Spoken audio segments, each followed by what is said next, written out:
جو سوال کیا گیا ہے وہ سوال ہے، یعنی یہ مومن اگر یہ کہے کہ یہ شخص جو ہے حیوانات پر زیادہ ظلم کرتا ہے، عجیب حیوانات جیسے بکری ہے، گائے ہیں، بکری کے بچے ہیں، بھیڑ ہیں، دو تھوم کھول جائیں، ان کے ہاتھ پیر توڑتے ہیں، ان کے بچے جو ہیں کلوٹ کے نیچے پھینکتے ہیں، پانی اور کیچڑ میں پھینک دیتے ہیں، پتھر مارتے ہیں، یعنی ہر قسم کے ظلم جو ہے تشدد حیوانات پہ یہ شخص کرتا ہے، حیوانات پہ یہ ظلم کرتا ہے۔ اس کے قیامت کے دن اس کے پاس کیا جواب ہوگا؟ یہ سوال ہے، سوال کیا گیا ہے۔ ہوں گے ایسے بدبخت انسان ہمارے درمیان میں، بے رحم سنگدل انسان۔ میں اگر آپ کی خدمت میں عرض کر دوں، آپ برا نہ مانیں، میں دل کی بات کرتا ہوں۔ آج کل معاشرے کے اندر غور و فکر کیا جائے تو پھر ہماری حالات جو ہیں عجیب و غریب، دین کہیں جا رہا ہوتا ہے، ہم کہیں اور جا رہے ہوتے ہیں۔ خدا کی قسم ہم نے دین کو قبول کیا ہے، لیکن دین کے جو احکام ہیں، قانون ہیں، اس کا پتہ ہی نادانستہ طور پر یا دانستہ طور پر جو ہے ہم قانون اسلام کو پس سے پش ڈالتے ہیں۔ مجھے جو قرآن کی فصاحت اور بلاغت کے ساتھ جو لوگ مانوس ہیں، علماء ہیں، دانشمند ہیں، ایک سورہ ہے، سورہ نصر، اذا جاء نصر اللہ والفتح، یہ ہے نا، ہم نماز میں بھی تلاوت کرتے ہیں۔ میں ایک بہت بڑے مطلب کی طرف آپ کو توجہ دلانا چاہتا ہوں، احکام شریعہ قانون اسلامی کے حوالے سے۔ وہاں پہ فرماتے ہیں فتح مکہ سے پہلے، تقریباً یہ آیت نازل ہے فتح مکہ سے پہلے، اذا جاء نصر اللہ والفتح، جب خدا کی نصرت اور فتح آ جائیں، وَرَأَيْتَ النَّاسَ يَدْخُلُونَ فِي دِينِ اللَّهِ أَفْوَاجًا، اور آپ دیکھے گا اے نبی، لوگ جو ہیں گروہ در گروہ دین میں داخل ہو جائے گا، گروہ در گروہ دین میں داخل ہو جائے گا۔ یہاں ہے یدخلون کہا ہے خداوند عالم نے، جو بلاغت قرآن کو جانتے ہیں وہ جانتے ہیں، یہ نہیں فرمایا یؤمنون بدین اللہ، خدا کے دین پر ایمان لائے گا، یہ نہیں کہا ہے۔ خدا فرما رہے ہیں یدخلون، دین میں داخل ہو جائیں گے۔ کیوں داخل ہو جائیں گے؟ یہ دین میں داخل ہوں گے یا تو لالچ کی وجہ سے، مجھے کرسی ملے گی، اقتدار ملے گا، دولت ملے گا، غنیمت ملے گی، اس سے لالچ میں یدخلون دین میں داخل ہو، یؤمنون نہیں، یؤمنون بدین اللہ نہیں ہے، یعنی دین پر ایمان لاتے ہوئے دین میں آ جائے گا، یہ نہیں فرمایا، یہ بلاغت قرآن ہے۔ یدخلون دین میں داخل ہو جائے گا، کیوں؟ لالچ کی وجہ سے، طمع کی وجہ سے، مال دولت کی وجہ سے، غنیمت اور اقتدار اور کرسی کے لیے آ جائیں گے، یا تو یہ لوگ دین میں داخل ہو جائیں گے خوف کی وجہ سے، اسلام غالب آ رہا ہے، ہمیں مار دے گا اور ہمیں قیدی بنا دے گا، اس خوف کی وجہ سے دین میں داخل ہو جائے، اور ایسا ہوا فتح مکہ کے موقع پر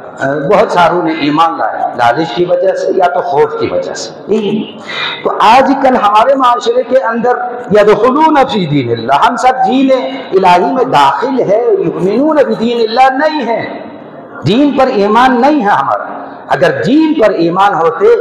تو یہ آج کل جو ہے رشوت کا بازار گرم نہ ہوتا، یہ سود خوری کے جو حرام خوری کے یہ بازار گرم نہ ہوتے۔ کیا مطلب؟ یہ تو یدخلون ہے، ہم دین میں داخل ہے کلمہ پڑھ کے، یؤمنون بدین اللہ، تو ہم ہے ہی نہیں، دین پر ایمان نہیں ہے، ایمان نہیں ہے، اسی لیے تو ہر قسم کی برائی کا بازار گرم ہے، لواطت کا بازار گرم ہے۔ اب تو سوشل میڈیا پر آ گیا، خبروں میں یہ چیز آ گئی ہے کہ گلگت بلتستان کے اندر تقریباً 33% جو ہے ہم جنس پرستی میں مبتلا ہے، لواطت، عورتوں کے جگہ پر چھوٹے چھوٹے بچوں کو استعمال کرتا ہے، یؤمنون ہے یا یدخلون ہے۔ اب تو برملا جو ہے سوشل میڈیا پر یہ چیز آپ خبر دیکھیں، 33% لوگ جو ہیں گلگت بلتستان کے لواطت میں مبتلا ہے، چھوٹے چھوٹے بچوں کے پیچھے، عورتوں کو چھوڑ کے جس کو خدا نے حلال قرار دیا ہے، ہم جنس پرستی غیر فطری عمل جو ہیں ہم کر رہے ہیں، سود خوری، همون چی مسئله تبت به ذهن آرنا حلالی نه حرامی تیرا من تامت این وہ لوگ دیا نابود کروڑوں روپیے جو ہے لے جوتے پھر بھی تس سے مسئلہ کیا مطلب یدخلون فی دین اللہ یؤمنون بدین اللہ میں خطبہ نہیں دے رہا، میں احکام شریعہ کے حوالے سے آپ کی خدمت میں یہ جسارت کر رہا ہوں۔ اگر دین کو فالو کرتے ہیں تو ذرا آئے قانون اسلام کو سمجھے، احکام شریعت کو سمجھے کیا ہے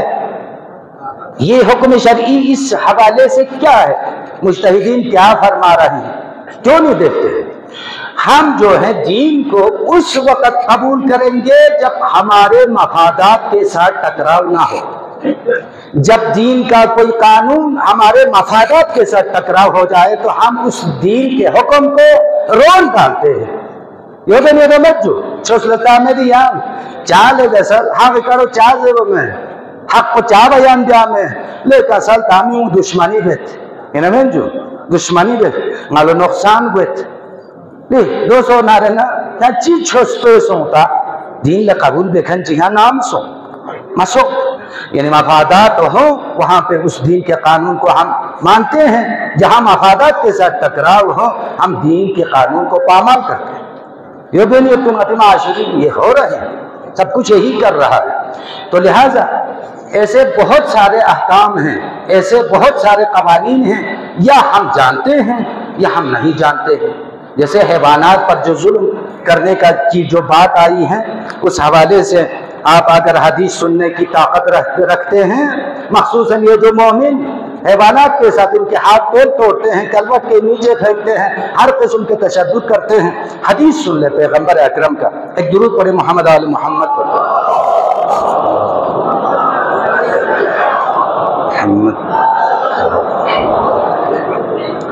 فرماتے ہیں لما ابصر ناقۃ معقولۃ وعلیہا جہازھا، پیغمبر اکرم نے جب ایک اونٹ کو دیکھا اس کے پیر کو باندھے ہوئے تھے اور اس کے اوپر جو سامان تھا اس پر لدا ہوا تھا، پیغمبر اکرم نے فرمایا این صاحبھا، اس اونٹ کا مالک کدھر ہے؟ مروہ فلیستعد غدا للخصومہ، جاؤ اس سے کہہ دو، اس اونٹ کے مالک کو کہہ دو کل قیامت کے دن یہ اونٹ جو ہے بارگاہ خداوندی میں شکایت کرے گا، کوئی جواب ہے تو ابھی سے تیار کر لو۔ چلی تو ہے چاہزیر بھی کرے ندی ظلم کو بسے کاموں سے چیزی ہو سامان کو سکوہ کل نہیں اقسی ہو خلصوں سے زیر حس کے دیوی کا بیس پہ ظلم کو بھی خیال حس کے خدای بارگاہ نمین میں جواب چیت نہ رہنے دوسری تیار بس کہاں سے آئے وہ جواب؟ ہر ایک ظلم کا کل بارگاہ خداوندی میں جواب دینا پڑے گا۔ آپ نے کیا آسان سمجھا ہوا ہے دین کو؟ انہیں منجو یہ مومن کو نابس گامر نابس مدال پتر نیک پی لو غفر لکم ما تاتون فی البہائم، فرماتے ہیں کہ لے حیوان کو نکھا بیس کی ظلم کو اگر خدا سے بخشش بیس نارے بھی گناہ کو یہ گناہ ہی شنکھانا مغفرت گوئیں جو سے حیوان کو نہیں بیس کی ظلم کو کیا بخشش گوئے نستوس حدیث کو نجیب غریب کو نہیں لیکن شک حدیث کو نہیں کسل بھی مت اللہ تتق اللہ سے کیوں نہیں ڈرتے ہو فی ہذہ البہیمہ اس حیوانات کے بارے میں التی ملکک اللہ تعالی خدا نے اس کو تمہاری ملکیت میں دی ہے فإنہ شکا الیہ یہ حیوانات میرے پاس شکایت کرتے ہیں کہ انک تجیعہ وتدعیہ یعنی تو اس کو اوپر جو ہے ظلم کرتا ہے تشدد کرتا ہے۔ میں پیغمبری جو ہے شکایت کیوں چاہے بے ظلم پیغمبری قسم لعن اللہ من مثل بالحیوان خدا یہ لعنت دے انسان کو دکھا جو کسی حیوان کے ہاتھ پیر توڑتے ہیں اور مسئلہ کرتے ہیں، خدا یہ لعنت پیغمبر قسم خدا یہ لعنت جو حیوان کے ساتھ اس کا اعضاء و جوارح کو کاٹتے ہیں اور مسئلہ کرے ورنہ لعنت تعزت پیغمبر اکرم سے لا تضرب الدواب على وجوهها لے حیوان اغدو متیو حیوان کو نہیں اس کے چہرے پہ مت مارو فإنها تسبح بحمد اللہ یہ حیوان کو نسا خدای حمد و ثنا زردین دیکھا کھور پہ ہماتیو خوص اس کو تھزر گوانا مشہور روایت چیئے یہ علماء بھی جانتے ہیں کہ پیغمبر اکرم فرماتے ہیں میں نے ایک عورت کو جہنم کے اندر عذاب میں مبتلا ہوتے ہوئے میں نے دیکھا، یا نبی اللہ اس کے سبب کیا تھا جہنم میں جلنے کا اس عورت کی؟ تو فرماتے ہیں عذبت امرأۃ فی حرۃ ربطتہ، اس عورت نے ایک بلی کو باندھ کے رکھی تھی، ایک بلی کو باندھ کے رکھی تھی، حتی ماتت، وہ بلی مر گئی، بھوک اور پیاس کی وجہ سے وہ بلی مر گئی، تو فوجبت لها النار بذلک، خدا نے بھی اس ظلم کی وجہ سے اس عورت کو جہنم میں ڈال دی. یا بلا چنگا بس پی ظلم تاتی فائدہ یوتی آجو بانا نور ندون ہے بس پی ظلم کولا از کے خدا ہر دو چو کچھو احکام ایشن قانون ایشن ادال اسلام کو قبول بس بچانا تو بھی احکام کو نہ قانون کو نی طرف رسا متوجہ گوار ہو سچے مسلمان چی گوار ہو پروردگارہ بحق محمد و آل محمد غیدہ اسلام قبول بس بھی علاوہ یہ بھی احکام نہ قانون کو نزل جیسے یہ عمل بھی نئے توفیق شکل سے یا اللہ التماس دعا ذرکن کن حاجت کن روا بس یا اللہ مریض مریضہ کا عمل بحق بیماری کربلا شفاء کا اللہ عجل شکل سے یا اللہ حیبیت قلیل عبادت کن دعا کن اربارگاہ لقابل قبول کو چکے یا اللہ رحمتک یا ارحم الراحمین حاجت روائی مشکلات کن آسانی مریض